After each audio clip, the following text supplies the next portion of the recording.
Similar practices occurred in Northern Ireland during the 1970s, that's not so long ago, when Catholic women risked being tarred and feathered if they dated British soldiers. The 1970s was a high time of political conflict between kind of Catholics and Protestants in Northern Ireland, and the London politics that tried to, pacify the conflict. In some ways, those shaming practices resembled the locally administered practices of reproach and reprimand that had been so common during the early modern period. They too had been enacted by members of the local community who acted on behalf of and in accordance with a general moral economy. During the Nazi era, however, such practices enjoyed the tacit consent and permission of state authorities that only withdrew their consent once the local population turned against public exposure and shame processions. In socialist countries, shaming practices equally took place because the state wanted or even ordered them to be put in place. Public exposure was a powerful means of sanctioning unwanted behavior.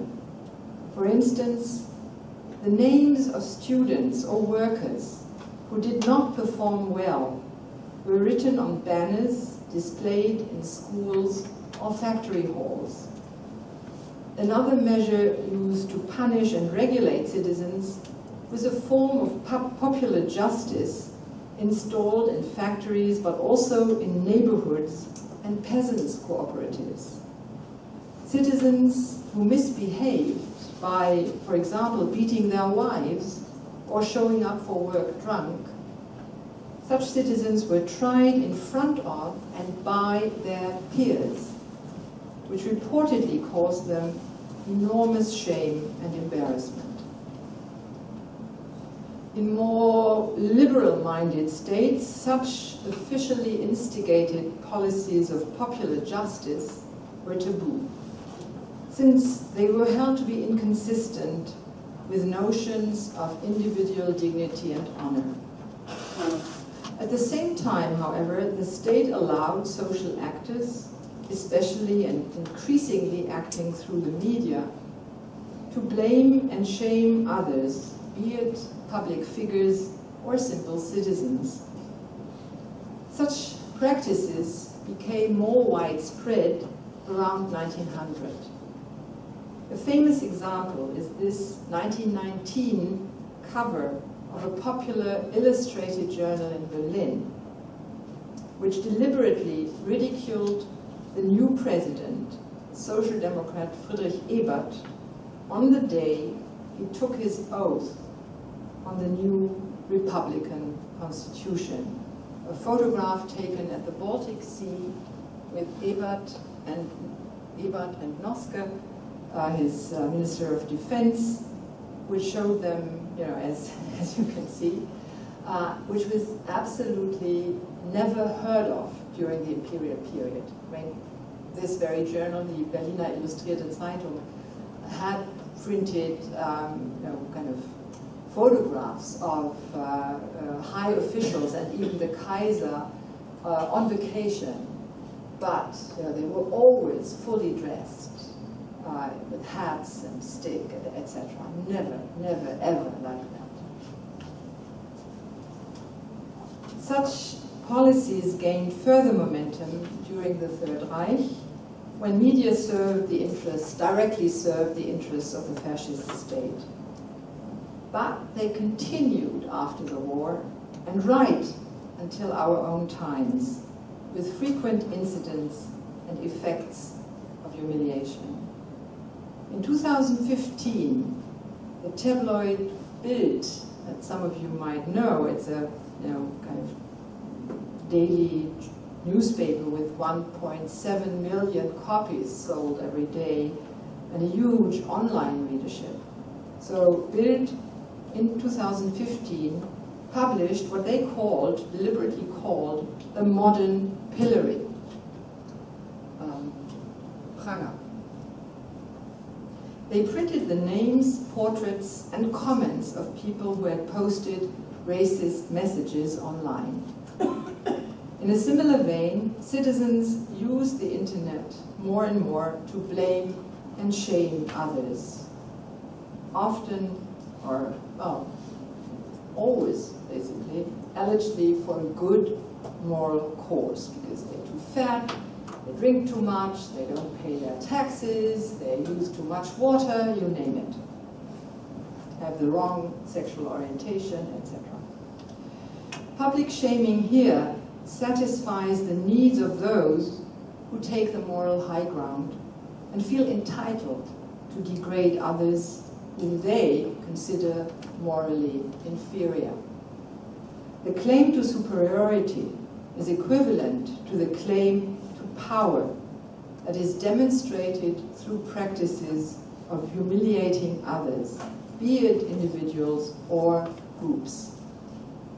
Through the internet, such shaming practices have acquired a new dimension and quality. They spread quickly and extensively and expand the site of direct confrontation between the shaming and the shamed person beyond its spatial and social limits. Bullying certainly has a long tradition, especially in institutions such as the British boarding school or the military. Digital media, however, have lent it a presence and a weight that by far exceeds the damage that it was able to inflict in the past. At the same time, such practices of public shaming, now enacted by all of us, basically, by each citizen, at least theoretically, coincided and collided with growing demands for respect and recognition. We encountered such demands already in the early 19th century, when liberal-minded citizens took offense at state policies meant to shame and dishonor those who had violated the law. We witnessed a similar awareness in 2012 with a young man who joined Sheena Hardin during her public exposure in Cleveland, Ohio, thus denouncing the judge's decision to shame her for a traffic violation.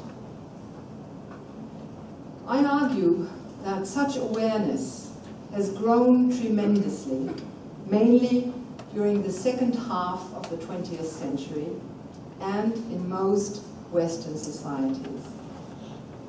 This was prepared by and facilitated by changes in education and upbringing.